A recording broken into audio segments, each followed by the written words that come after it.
Good morning or afternoon. My name is Janie Montblanc, and on behalf of the Great Basin Fire Science Delivery Team and our partners, I'd like to welcome you to this webinar, Livestock Grazing Effects on Fuel Loads for Wildland Fire and Sagebrush Steppe Ecosystems, presented by Launchbaugh and Eva Strand from the University of Idaho.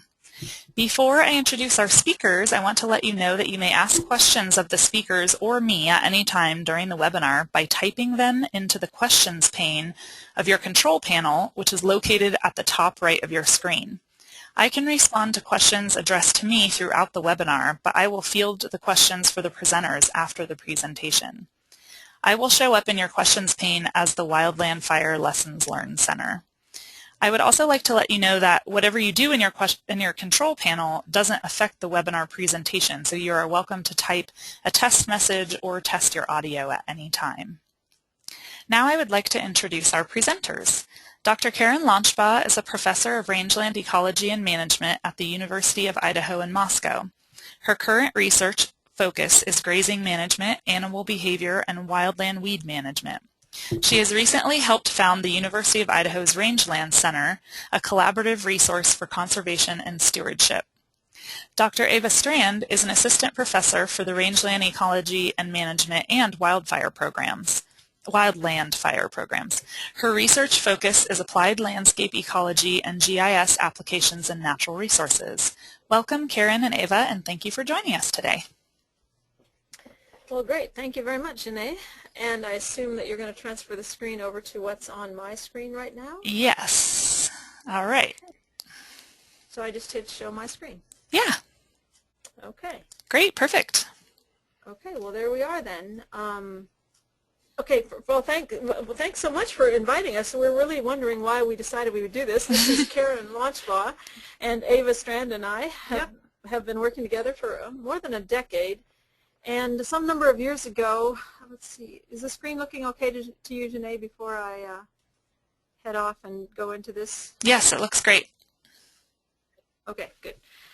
So a few years ago, Eva and I worked with a few graduate students to find out really all the research that existed that we could find in printed documents that related to fuels and fire. And so what we're going to show you today is a result that started with that, and then we've kept up over the years about published research on fuels and fire, and then some synthesis of how we put it together and how we think things are working in sagebrush ecosystems. So I'm going to start out, and oh dear,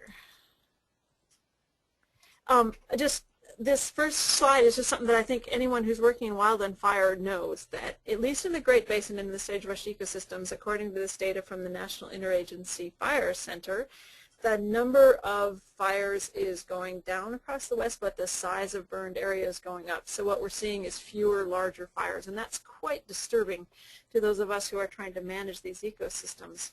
And since I work a lot with grazing and with ranchers and range managers, when I show these trends like this, of course, one of the first things that comes up is, wow, well, that must be because there's less grazing than there has ever been before, so we're having a decrease in fuels. And it's true. If you look at the historic patterns of the numbers of AUMs, animal unit months, grazed on federal lands, that has decreased precipitously since the beginning of the previous century. So our best estimates of how many AUMs were grazed off of federal lands at the end of the 1800s, early 1900s is something about 35. I need to keep this from coming up. 35 million AUMs. And then when the Taylor Grazing Act came around in the 30s and the BLM in the early 40s, we saw a real control of grazing. So by 1950, best estimates are that there were about 15 million AUMs of grazing on federal lands. And then, of course, that has changed and decreased over time, so that best estimates today are about 10 or 11 million AUMs. So, yes, the amount of grazing has gone down in federal lands. That could result in an increase in fuels, and that could be one of the factors that's affecting this increase in especially large fires in the West. But there's a lot of other things going on. Also, in that 1900s era, we had a large increase in the numbers of acres nominated by annual grasslands. We're going to talk about annual grasses, annual invasive grasses, and when we talk about that during this presentation, Eva and I are mostly going to be talking about cheatgrass, Medusa head, and red brome, right, Eva? Yeah, pretty much. The reason that those grasses are, let's see, I'm not sure. Don't show this message again. I don't know if you guys have seen that message come up and down, but I think I've got it this time. So going back to the idea that annual grasses are changing the world that we live in, from a fire perspective, they are problematic because they're very fine textured, easily ignited, and they're kind of a flammable fuel that can cause fire to go between shrubs, and it changes the continuity of fuels in these ecosystems, and also they're quite easily started. Fires are easily started and spread. The bottom line and the effect of these annual grasses on fire is that because they're early maturing, one of the things we've seen is extent of the fire year, often starting earlier. They're easy, so the ignition risk is higher, and then we have a decreased fire return interval because once a fire occurs, those annual grasses can reestablish fairly quickly, and we can have enough fuel for another fire within a few years. So we see fire return intervals of, within a decade, whereas before they would have been more than a decade before the influence of annual grasses. I don't want to say that there's annual grasses everywhere in the world that are causing problems, but they certainly are an issue throughout much of the Great Basin. So if you put all that together, we have just a lot of trends that are changing in these last 50 years that are probably contributing to this change in fires that we see. Yes, livestock numbers are lower. Cheatgrass and annual grasses are increasing over these last few decades, but then there's also things like human development, more roads, more power lines, more activity, more subdivision. And one of the things we're seeing, at least in Idaho and through much of the sagebrush ecosystems, is more human-caused fires. So this human activity is probably relating to that. And then finally, there are changes in our climate. We're having longer, drier, hotter summers, which are contributing to these larger, more intense wildfires. Okay, when you start to look at all of the things that might affect fire spread, severity, intensity, those factors that I've mentioned are involved, but then there's a lot of other features. There are weather factors that we don't have much control of. There are landscape features that we don't have much control of. And then there are fuel characteristics, which at least in herbaceous and shrubby systems, we have some control over those through grazing. So the bottom line here is that grazing can't change everything, but there are a few factors of fuels that grazing can influence. It can influence live dead fuel mix, biomass composition, fuel amount, and fuel continuity. Eva and I are not going to spend a lot of time on live dead fuel mix. That is something that is important in the plains and other places where they have a lot of moisture during the growing season. But out here in the Great Basin, we think that by the time the fire season comes along, most of the herbaceous vegetation is pretty dormant, and grazing is not very effective at changing that live dead mix. So we won't spend a lot of time on that. Biomass composition changes from herbaceous to woody fuels are things that happen over decades when animals are grazing. And Dr. Strand is now going to talk about how long-term grazing effects over decades can change biomass composition, which can change fuels. Yeah, thank you, Karen. So the dominant life forms in the sagebrush steppe and semi-desert in the Great Basin are native sprouting and non-sprouting shrubs, which of course includes sagebrush, native perennial, shallow, and deep-rooted grasses, and perennial and annual forbs, and in degraded states there might also be exotic annual grasses. So if we go from left to right on this graphic, the sagebrush cover increases and the perennial grass cover decreases. And if we go up the x-axis, the annual grasses increase. So from a fuel perspective, the annual grasses contribute flammability and fuel continuity. The bunch grasses contribute a more discontinuous fuel with some bare ground interspaces, and the shrubs contribute heavier fuels, for example, live or dead branches. And as you can see across the landscape, you really do have this variability of all these different states across the landscapes. And clearly the composition within the sagebrush ecosystems change, and so does the fuel properties and expected fire behavior. Yeah, that's a good point. It's not just the vegetation, it's the fuel properties. Yeah. Also. Yeah. So these vegetation and fuel types can be organized in state and transition models. And as part of this project, we also reviewed a number of state and transition models for sagebrush steppe and semi-desert across the Great Basin. And this graphic represents kind of a typical state and transition models for many of the sagebrush types that we looked at. And they commonly had two states, and the first state includes three phases. And the first phase, A, there is composed of native perennial grasses and shrubs. And then we also commonly have a second phase where the herbaceous understory is more depleted and the native perennial grasses are of lower vigor. The state B then is more susceptible to invasion of exotics. And then the third phase is typical maybe after a fire, where grasses and sprouting shrubs dominate. And this phase could also be more prone to the invasion of annual grasses. So frequent fires or improper grazing management could lead to this phase B or C, which might lead to the second state of annual grasses, sometimes with sprouting shrubs. So grass and fire are important triggers that facilitate these transitions between phases and states. And based on the literature review that we did, looking at different ecological sites, the states and transitions are often very similar, but the rates of change between these transitions might vary with precipitation and soil types. Right. So our work is really trying to look at that interaction of fire and grazing, so fuels and grazing. So yeah. Along each of those arrows, there's some interaction that we're going to try to put some meat behind those bones. Right. So to conclude what we found from the literature review, the effects of grazing on the longer-term decadal scales, from several sources, we conclude that severe grazing, particularly at the onset of perennial grass growth, can increase shrub density, decrease the abundance and vigor of native perennial grasses, and may favor annual grass invasion. And we'll talk more about that in a little bit. Also, we found that low to moderate grazing does not really show, there is not really much evidence in the literature that it affects perennial grass abundance. But the sensitivity to grazing, there's of course the sensitivity to the grazing regime and the community condition. And finally, another long-term effect could be that fall grazing with sheep may reduce sagebrush canopy cover. So with that, we've talked about the decadal scales, and we'll now go into talking more about the grazing effects on an annual basis, and Karen will continue with that.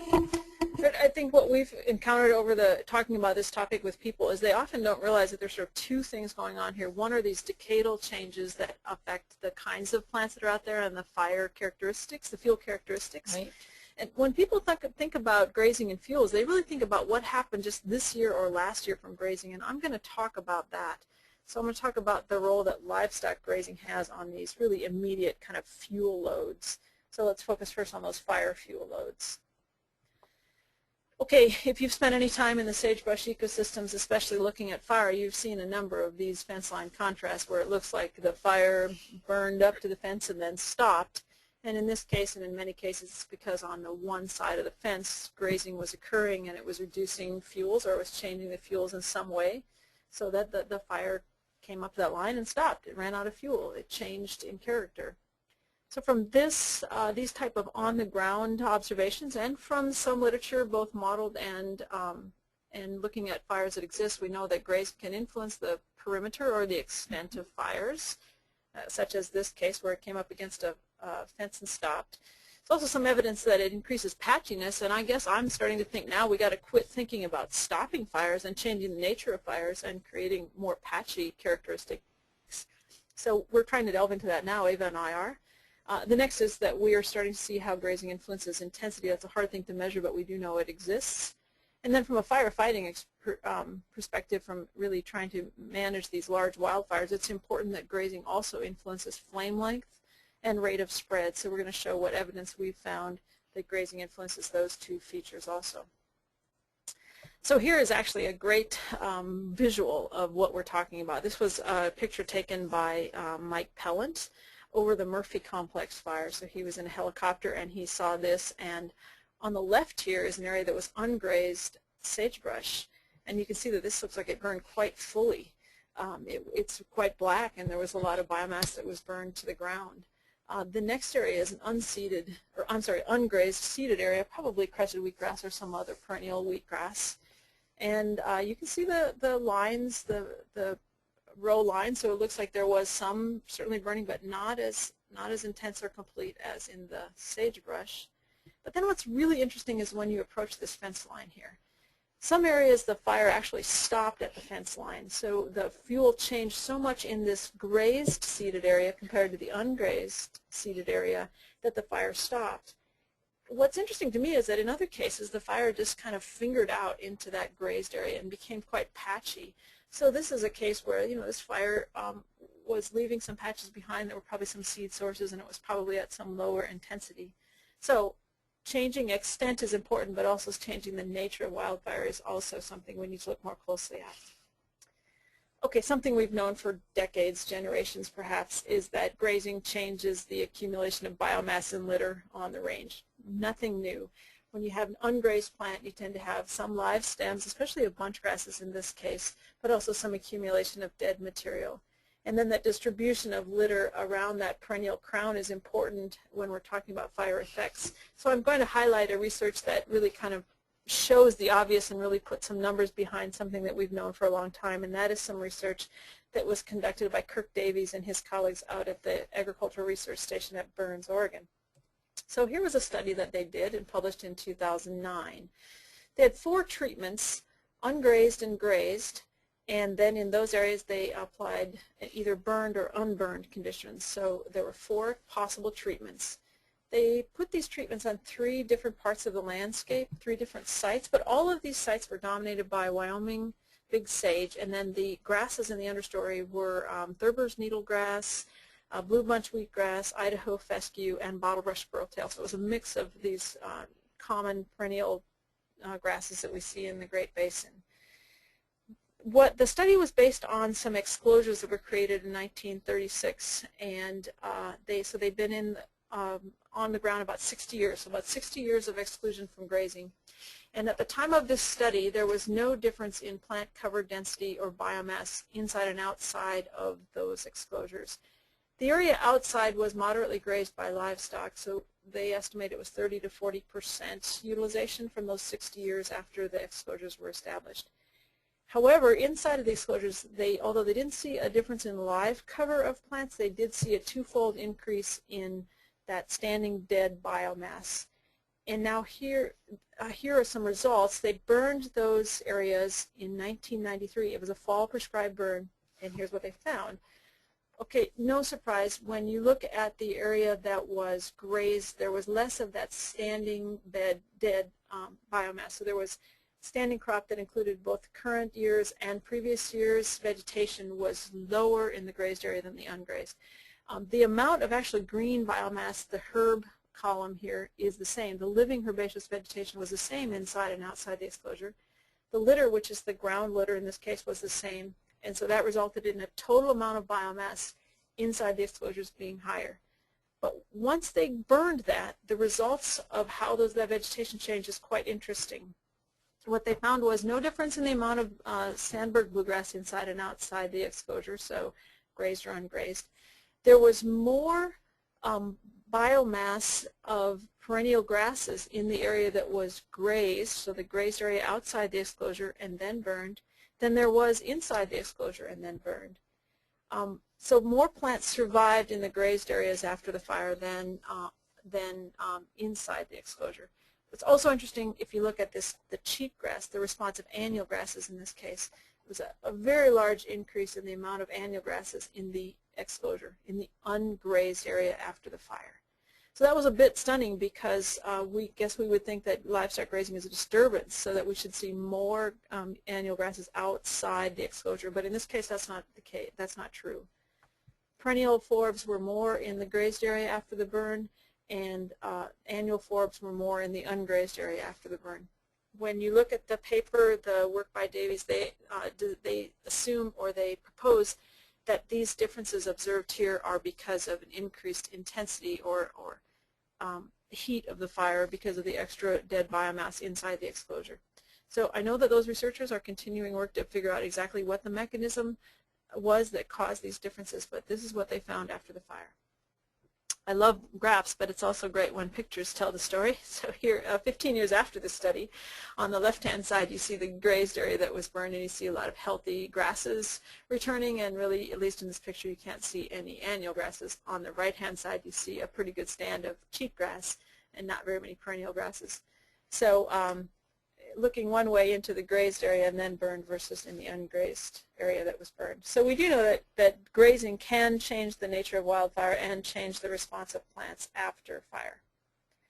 So the results of this study show that there was a substantial increase in cheatgrass following the fire in the ungrazed areas. There was less perennial grass in the exclosures post-burning compared to the moderately grazed area. And yet there were few differences between the unburned exclosures and the unburned moderately grazed treatments before the fire. One thing that we're often interested in is changing that nature of a fire or the fire behavior, and we're often interested in the flame length because that influences how direct attack on a fire can happen. And here was a study that was done by Diamond, Call, and DeVoe in 2009. This was a cheatgrass dominated site, although there were perennial grasses. There was 40 to 50% cheatgrass, I think, so it was fairly heavy cheatgrass. And they had these plots that were set out that were 55 meters long, and what they did was they started a fire right before a plot that was either grazed or ungrazed. So these are both burned plots. So right before the plot they started a fire, and then they looked at flame length. The initiation of the plot, either grazed or ungrazed, there was no difference in flame length, of course, but immediately after the fire started moving into the grazed area, the flame length went way down.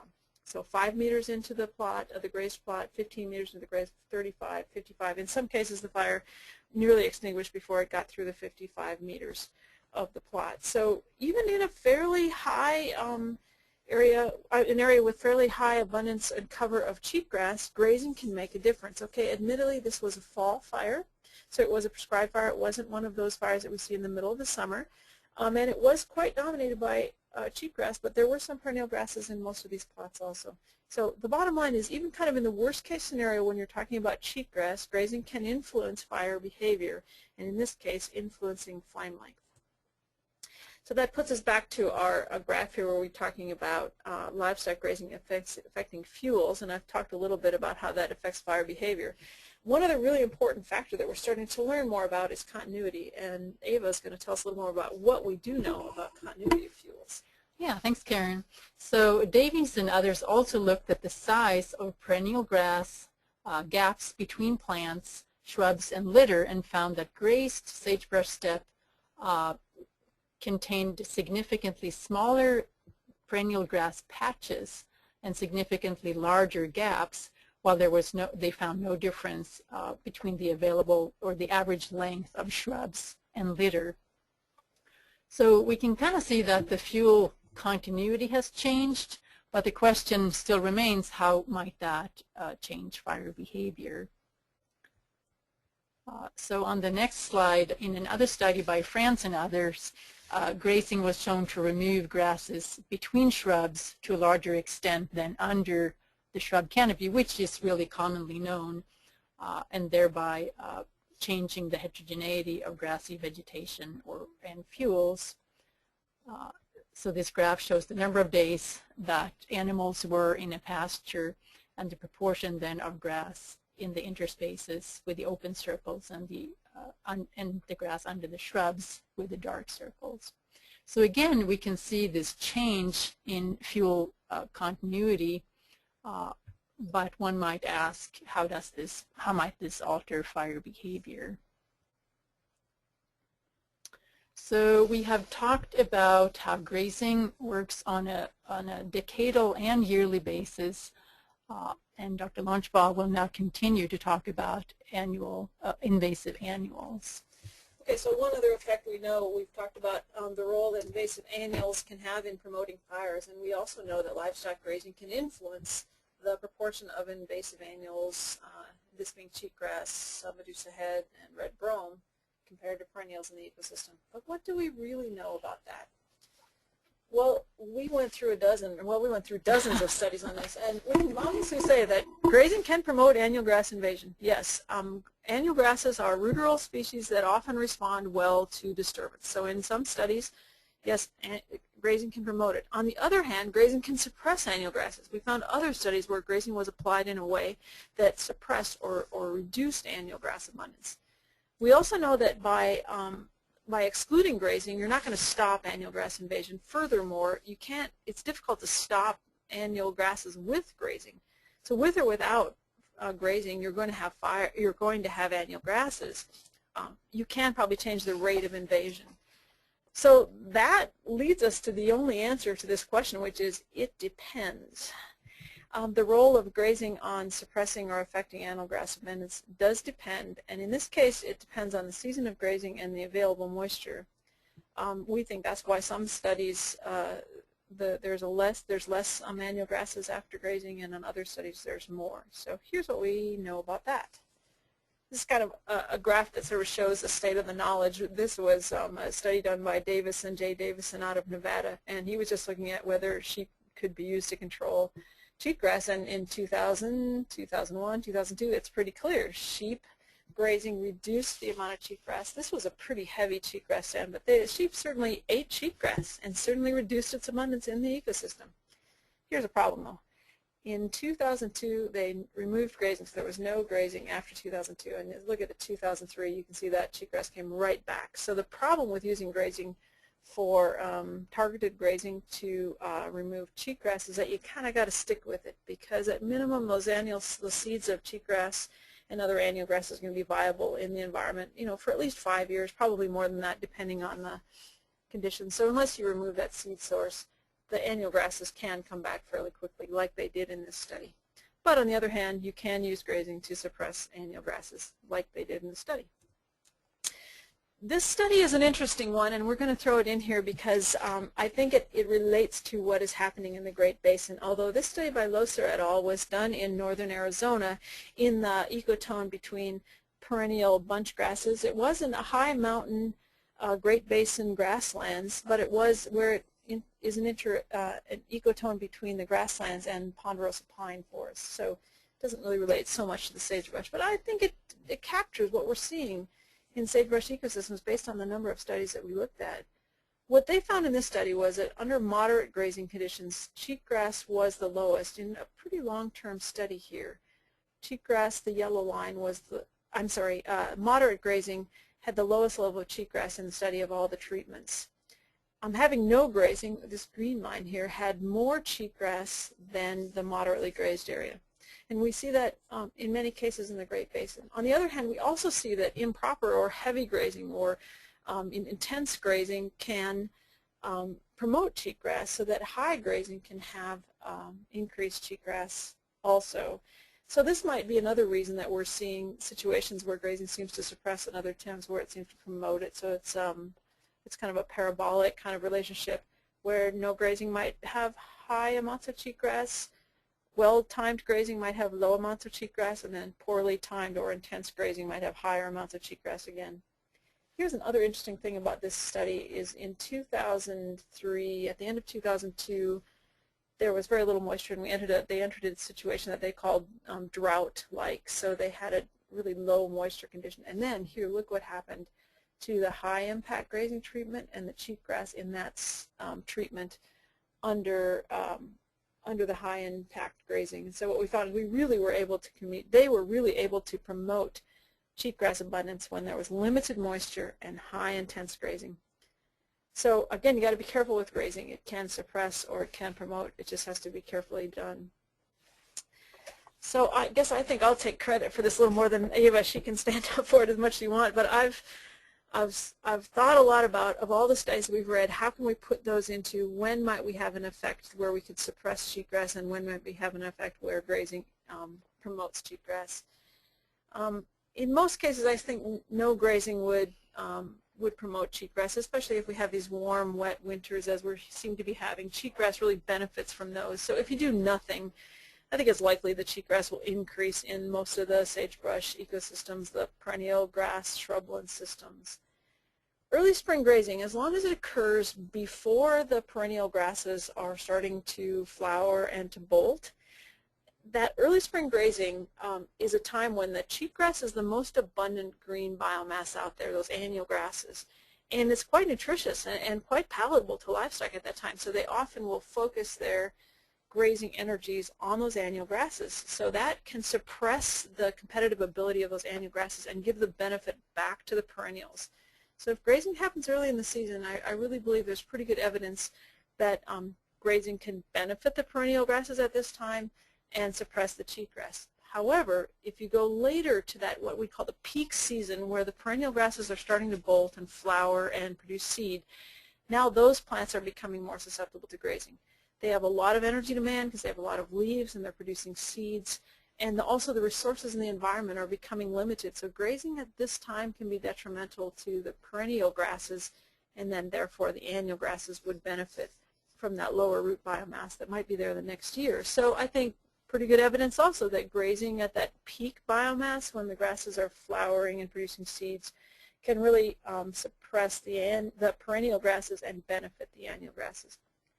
This last line here about grazing in the dormant season is something we really don't know very much about. There's some work out of Nevada that's being done by Barry Perryman and others. Right now I believe there's just a thesis chapter on this, not a referee journal article, but it's quite interesting. I've seen the data, and what they found is that grazing in winter in sites that are fairly dominated by cheatgrass but have some perennial grass abundance can really reduce the amount of cheatgrass in those ecosystems. So I don't think we know the answer to this. We don't know exactly how widespread this is, but it's actually quite promising that grazing during the dormant season might actually be beneficial to the perennial grasses. It certainly would have very limited damage to the perennial grasses at that time of year. So this puts us back to where we started, which is looking at the factors that by which grazing can influence fuels. We talked about decadal changes on biomass composition, fuel amounts, and fuel continuity. We've left a whole really big part of this graph at bay, and that's this weather. And we do know that weather interacts with grazing to affect wildfire, and Dr. Strand's going to talk about that now. Eva, what do you got? Yeah, well, after the Murphy Fire complex in southern Idaho, northern Nevada in 2007, several of us here at the department, Karen, Dr. Bunting, and others, worked on simulating fire behavior using the Behave model under a variety of fuel loads. The inputs to these kinds of models are living and dead fuel by size classes, and some of the assumptions include uniform fuel continuity, weather, and slope conditions. And I would also like to say that spotting was not included in the model. So we ran the model under a number of different fuel loads to simulate grazing. And these graphs, let's see here if I can get into this, they show on the top graph you have the fire rate of spread, and on the lower graph it's fire line intensity at different herbaceous fuel loads there on the x-axis. And all these simulations on this slide was done at 10% dead fuel moisture. So keep in mind that direct control of fire is difficult when the fire line intensity is greater than 100 BTUs and the flame length is greater than 4 foot.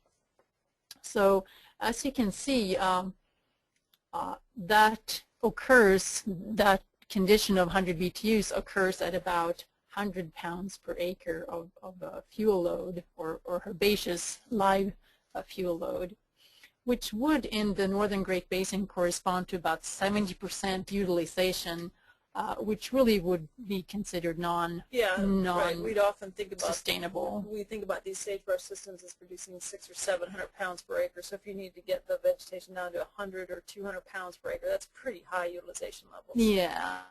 And you can also see that at higher wind speeds, which the lines here up above, grazing might not be sustainable. Yeah. So at 10% fuel moisture,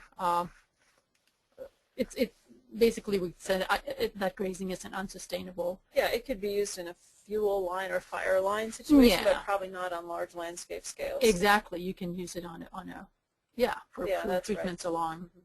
along fire breaks, for example. So next slide. So, but if we go into 12% fuel moisture, the picture is a little bit different, and that critical threshold for controlling fire occurs really at about 500 pounds per acre, at least at lower wind speeds, which would be a more acceptable residual level after grazing. Another factor that affects fire behavior is the carryover of herbaceous fuel from the last season. So what this model shows, it compares no reduction to reduction of carryover by 50%, so basically previous year's grazing. And as you can see, this really changes where that threshold for the 100 BTUs is, where you can approach the fire. So this model shows that grazing the previous years is also important, not only the current year's utilization. And to kind of coming to the home stretch here, under what conditions of weather and vegetation composition does grazing have the greatest potential for influencing fire? And this graph really summarizes that. So on the x-axis you show, if you go from left to right, fire weather becomes more extreme, and with extreme then I mean high temperatures, high winds, low fuel moisture, low relative humidity, and the opposite is then true on the left end. And on the y-axis we have the proportion of grass versus shrub, where herbaceous load increases as you go up and shrub load decreases as you go up. So because cattle consume mostly grassy vegetation or fuels rather than sagebrush, we conclude that grazing might have the highest potential for affecting fuel and fire behavior in the areas of low shrub cover and high herbaceous cover in that upper left region of the graph. And as shrub increases, then grazing influence on fuel and fire might be expected to decrease. And also, as the fire weather becomes more extreme, the effect of grazing can also be expected to decrease. So it's really true that to the question, is grazing effective, there's no really a yes or no answer. It really depends on the conditions of both fuels and weather. But certainly we're looking at this idea that grazing could be could be effective in areas with mostly herbaceous biomass and in conditions that are low weather severity. So that would be a good summary. Okay, so our last points, Eva, what do we really know about the situation? Yeah, what do we know? Well, we do know that grazing can change plant and fuel composition long term. We know that grazing can reduce fuels on a more yearly basis. We know that grazing will not stop fires under very hot and dry conditions. We know that grazing can reduce cheatgrass, and grazing can increase cheatgrass. Yes. There we go. Poison. And finally, grazing can reduce fire intensity and change fire behavior, but more research is really needed. Yeah, I think that's where we're at now, which is we have some basic starting points, but we really need to look more at how that fire behavior is being changed by grazing.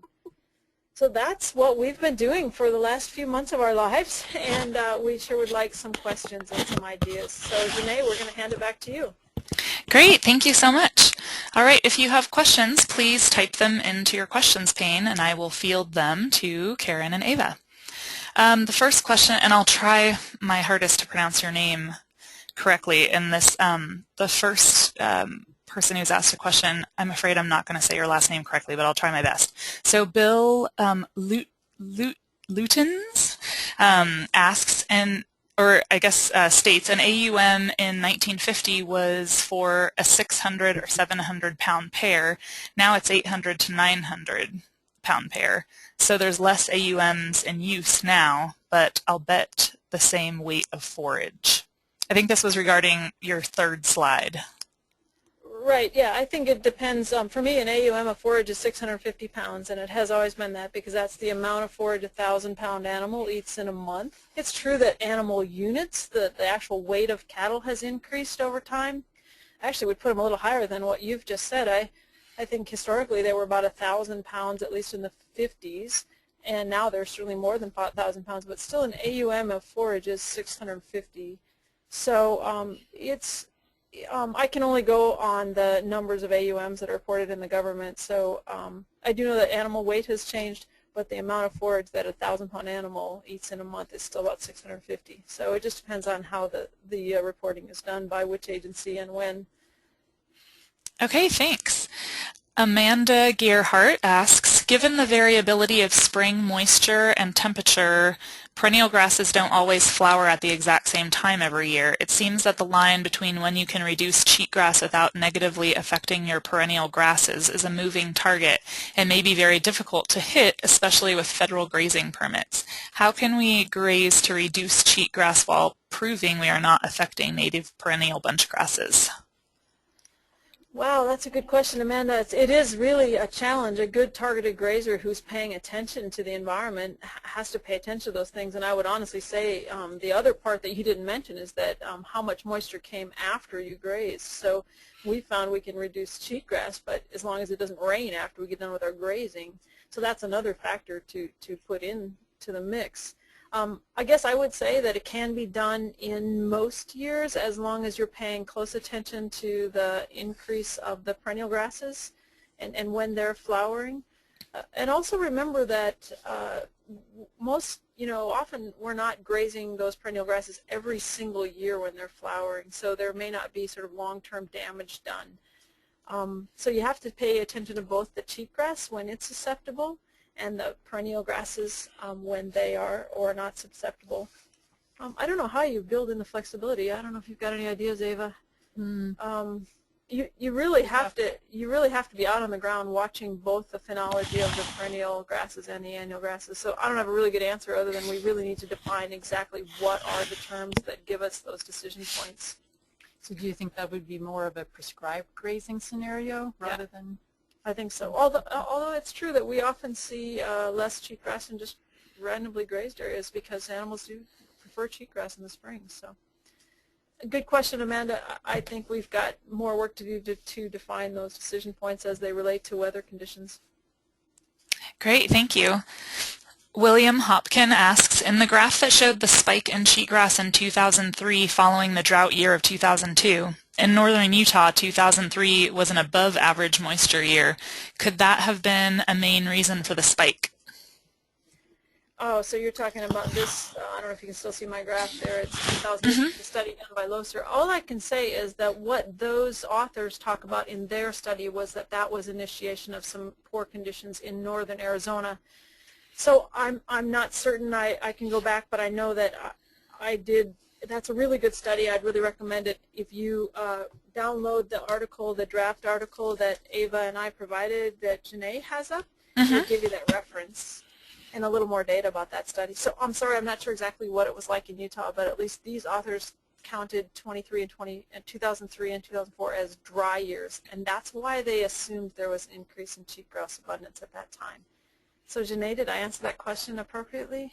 Yeah, and the draft publication is it's posted on our website. I don't know if you saw that. I added it to the go-to announcement that you guys got today.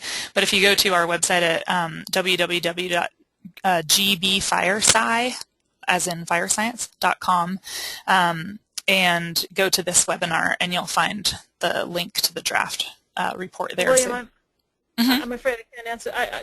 I'm sorry to William that I can't answer that question real directly, but I really recommend that article. It's an interesting one. Okay, great. Thank you. Angela Sitz asks, when you say moderate grazing, can you describe that in terms of percent utilization across the pasture?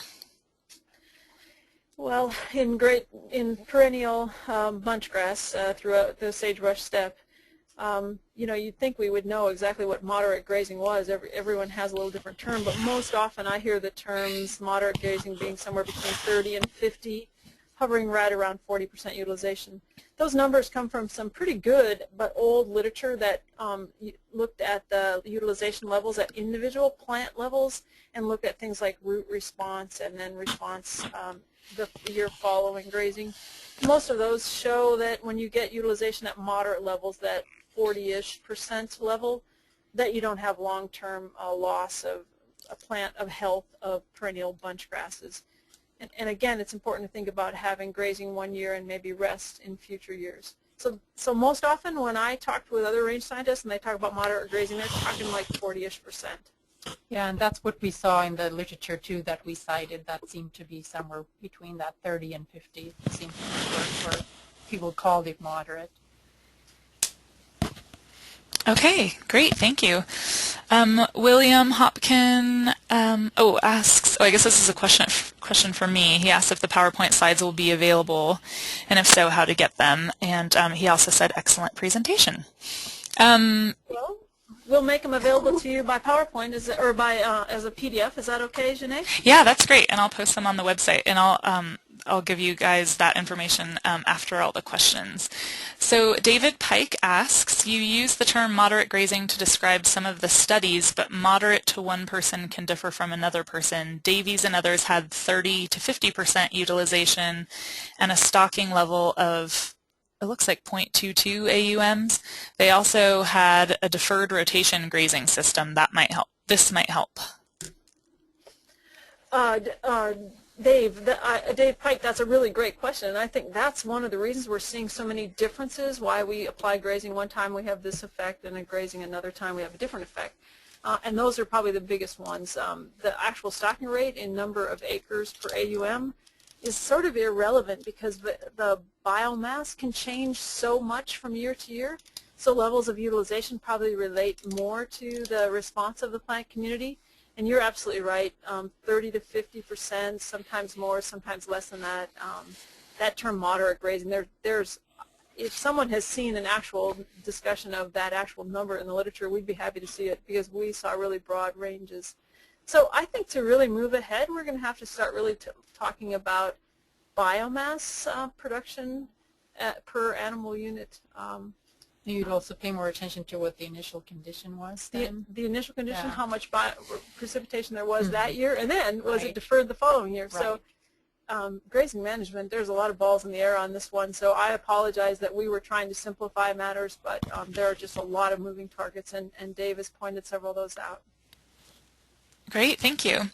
Brad Jessup asks, will reducing fire behavior when FDFMs are greater than 10 and 12% really contribute to annual burned acreage? Have you considered looking at historical climate data to determine the length of the fire season that fine dead fuel moistures are generally in the less than 10 to 12% range? What is the threshold percent when FDFM contributes to large fire occurrence? Yeah, that's definitely a problem because the fuel moisture is really often lower than those 10%. So then we are into that. If you look at that graph, Karen, maybe that last graph that you could show when grazing might not be able to influence fire behavior as much. I agree that there are certainly a lot of times with the changing climate, and we have not looked at the historic data. That's what we have not done yet. We do need to do that. But on the other hand, there are a lot of times where we see fire line contrast because the weather changed and fire got less intense in the evening, or when the fuel moisture was higher, or when the relative humidity was higher. So I wouldn't say that just grazing in general isn't having an effect on, especially thinking not about the extent of fire, but the behavior, that patchiness of fire. When we can start to look more at intensity and patchiness of fires across the landscape, I think we'll start to see a better picture of the role of grazing.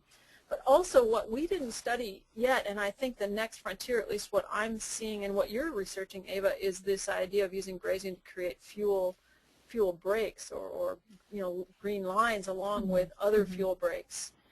So yes, at really high, as we say, at really extreme weather, grazing is not going to have much of an effect, but there's a whole lot of the world that is not always at that extreme weather where grazing might be an effect, and especially if we start to look at intensity and then the landscape features of fire. Great, thank you. All right, that looks like the last question. So I want to let everyone know that I A recording of this webinar will be automatically sent to you through the GoToWebinar system tomorrow, but I will also post the video on our Great Basin Fire Science Delivery website within the next couple of weeks, and that is also where the PowerPoint presentation will be located. So you can. Can I also say that you're welcome to send Eva and I any emails at range@uidaho.edu. So we'll be happy to try to, if you've got ideas, questions, thoughts, please send them to range@uidaho.edu, and we'll see what we can do. Fantastic. All right, well, if you have any more questions regarding this webinar or other topics, or have requests for future webinars, please email or call me anytime. Oh, and I think I forgot to say when I said the video and PowerPoint would be posted on our website, you can just Google Great Basin Fire Science Delivery and then go to our webinars tab. Okay, well, thank you all for your participation today, and thank you, Karen and Eva, for your presentation. Thank you so much. All right, have a great day, everyone.